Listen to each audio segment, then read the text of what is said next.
From Russia to London, where Russell Watson and Jeremy Irons are among those performing at the Royal Albert Hall this evening as part of a World War II commemoration concert. The event rounds off a weekend of celebrations across the UK, marking the 65th anniversary of VE Day. British Forces News reporter Cath Brazier has been watching the build-up. The world-renowned Alexandrov Red Army Choir being put through their paces as rehearsals got underway. The prestigious vocal group are just one of the acts taking to the stage. Most of its participants are too young to remember that long-awaited day in the spring of 1945 when peace returned to Europe. But the significance of that day was felt across the world, which is why tonight's concert will play host to war veterans not only from the UK, but also the US and Russia. I'm one of those who was born just after the end of the Second World War. It absolutely dominated my childhood. My father served in the war in the Navy, and so it means a lot to me personally. The event, which also boasts the like of Lamar in its lineup, is raising money for the British Red Cross. So as we await the arrival of both entertainers and war heroes, let's take a look back at an event that took place not too far from here over the weekend. Over 200 veterans gathered at the Cenotaph on Saturday to mark the anniversary. The three political leaders, David Cameron, Gordon Brown and Nick Clegg, put aside their political negotiations to attend the event. My colleague Claire Sadler was there. Now with unsteady legs, but the steely determination of long ago still evident in these proud men. The Victory in Europe Day service an opportunity to remember those who didn't make it home. They shall grow not old as we that are left grow old. Age shall not weary them, nor the years condemn. Prince Charles led the service, amongst the guests Britain's senior military figures, but some younger members of the forces too. For me personally, it's time for me to remember my family that were in the Second World War, especially my great uncle Bill, who was a Royal Marine and landed on the beaches of Normandy. He got injured, but they patched him up all right back in England, and he carried on.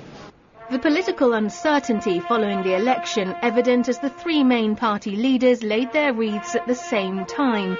Democracy of this kind is what the World War II generation put so much on the line to secure. Around 2,000 well-wishers watched on. For some in the crowd, the memories of VE Day were a little overwhelming.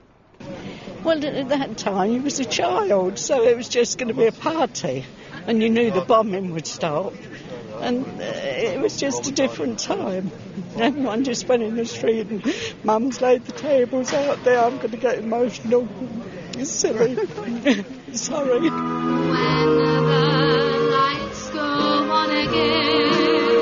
On Horse Guards Parade, a reception attended by Prince Charles celebrated the events of 65 years ago.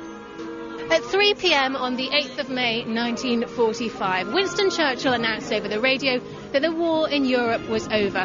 Across Britain, 1 million people went out onto the streets to celebrate. Yesterday morning, General Jodl, the representative of the German High Command, signed the act of unconditional surrender. The news had been a long time coming for the war-weary people of Britain. There were impromptu parades and parties to celebrate the defeat of the Nazis. The atmosphere summed up in an extract from an eyewitness diary, read by a veteran's granddaughter. What a squash! The buses scraped within an inch of us, and the horses of the mounted police rubbed their flanks against us.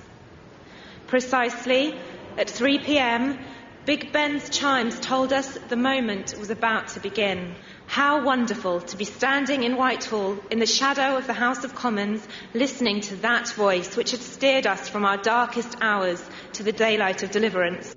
Thousands gathered outside Buckingham Palace. The King, Queen and Princesses appeared 8 times on the balcony to wave to the crowds. Similar celebrations were also taking place in Trafalgar Square. I finished on top of the Lion's Head in Trafalgar Square, and someone passed me the Union flag up, and then someone passed me the Stars and Stripes, and then someone passed me the hammer and sickle, the Russian flag. And there's me waving all these flags and trying to conduct all the singing and celebrations on top of the Lion's Head in Trafalgar Square. Unforgettable scenes, absolutely wonderful. Joy, happiness, everywhere. It was wonderful, unforgettable. I'll never ever forget it. But as the parties continued on land, some were stuck at sea. We sailed into Copenhagen, and they'd been tipped off that we were coming, and there were thousands on the dockside waiting for us, and as we stepped ashore they were grabbing hold of us, taking us back to their homes, giving us eggs and bacon, which we hadn't seen for ages, and really took us round Copenhagen and really looked after us. So, you know, it was a really joyous occasion, there's no doubt about it. There was an air of celebration to these VE Day events, but it was clear that for many veterans this could be their last chance to celebrate a major anniversary. Claire Sadler, Forces News, London.